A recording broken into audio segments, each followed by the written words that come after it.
ran out of video space. I had to delete a video to finish this recording. I'm almost done with it. I just need a new phone with a lot more storage. I'm still broke. But see, God wants you to see me obtain a lot of money. That's why I'm making all these videos. I'm educating the people. I'm showing you the power of God right before your eyes, okay? I am flat broke. I've been broke for months and months and months. I've been searching for jobs and I've been putting in job applications after job applications, but I have a criminal record. I might be extremely intelligent, but that doesn't mean anything to these white people. They don't care about what I might have to offer to the world. That doesn't mean anything to them. If I don't follow their rules, I'm nobody. Let's not forget that this land is mine. So that means I'm somebody. That means I'm somebody.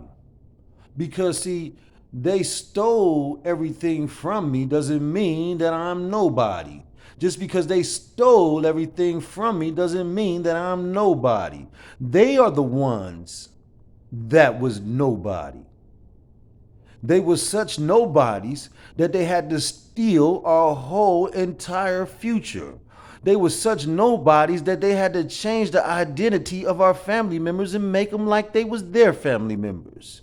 You understand what I'm saying? They were such nobodies that they had to steal everything in order to become somebody. So if they stole everything to make themselves become who they are, then they are living a lie. Let's finish this real quick. I ain't got that much time before this video dies. Say, surrender I our want land you to to us. They, hear for this their last part, part. strip naked in their presence in order to give it back to them, and they give them back their land. They give them back the land. It could be an allegory. Who are the owners of the land? The evil powers that rule the earth. He don't know what he talking Who are about. the children? Who are the real disciples of Jesus? Nobody Those owns people the who know land. enough God to owns say, the land. when the earth is demanded of you, when your body is demanded of you by these evil powers, give it up. Just give it. It's not valuable anyway. Look at 24.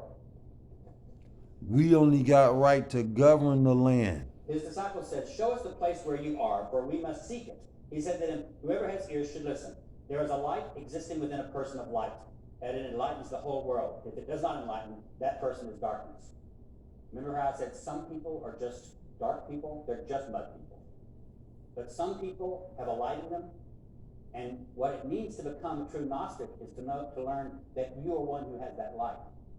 And if you don't turn that light on, you just 37. evil. And you gonna His die. disciples said, when will you be shown forth? I ain't gonna kill you. When shall we behold you? But Jesus said, when you strip naked without being can't ashamed, stop it. and take your garments and put them under your feet like little children and tread upon them, then you will see the child of the living, and you will not be afraid. Okay, what's the Gnostic interpretation of that? Stripping the material world off yourself. When you strip your soul, your spark of the body, when you realize that it's not the real you, and you come to know the real you, that's what's going to happen. 56. Jesus said, whoever has become acquainted with the world has found a corpse, and the world is not worthy of the one who has found a corpse. The world is just a dead body. So all of these, there are several of the sayings, if you go back through the Gospel of Thomas, with some of this background information I've given you of these ancient myths and ideas, some of these sayings seem to fit that myth and fit that notion. There are other things, though, about what I just told you that you don't find in the Gospel of Thomas, and those are things emphasized by people who say the Gospel of Thomas shouldn't be called Gnostic. For example, there's no mention here of an evil God that creates the world, like you find in some of these Nag Hammadi texts. You have the Father, you have apparently the good God, you have Jesus, but there's no emphasis on creation here as being a bad thing. So some people said that's one of the fundamental things about the Gnostic myths, and it's not in the Gospel of Thomas. Therefore, the Gospel of Thomas is not Gnostic. There are also simply no string of myths and evil gods names, which you often find in the text of Nag Hammadi. So some scholars would say the Gospel of Thomas may have some things in common with Platonism of the time, maybe even something in common with certain Gnostics, but it itself is not. But if you take the Gospel of Thomas as representing those ideas, then Jesus comes across, the Christology of the Gospel of Thomas becomes something different from the Christology of the other texts, or at least Matthew, Mark, and Luke. As we'll see, the Gospel of John looks a lot more like this than the Synoptic Gospels did. But Jesus becomes this Redeemer figure, this Gnostic Redeemer figure who comes into the world of materiality in order to find those who have sparks of life, to blow on their sparks of life, to transmit hidden knowledge to them so they can get back. And if you'll stay with me the rest of the semester, maybe I can give you those secrets and you can escape your mud bodies too. All right? You have your sections this week.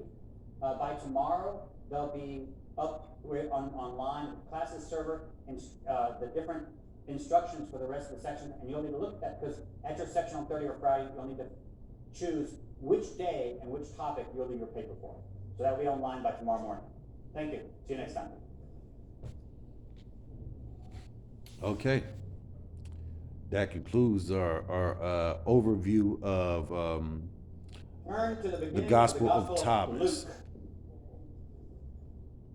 You know, I'm gonna have a lot more sessions on here where we're gonna be breaking down analogies and understanding so that we can all have a better understanding of our purpose here on earth. All right, y'all. Enjoy and be sin free. No more sin to win. Anything else is utter damnation. It's going to be crazy. I mean, there's not much we can do about it because there's only a small amount of us that actually have any desire to, you know, get past the inevitable future that we're looking at. It's not even far away. That's the problem, man. We like 18 months, 2 years into World War III. Shit is crazy. Wake up. The World War III is going to be the end of it all. I'll still be here. He already told me I'm going to be here. Everybody ain't going to make it. A lot of people going to die. Don't be one of them.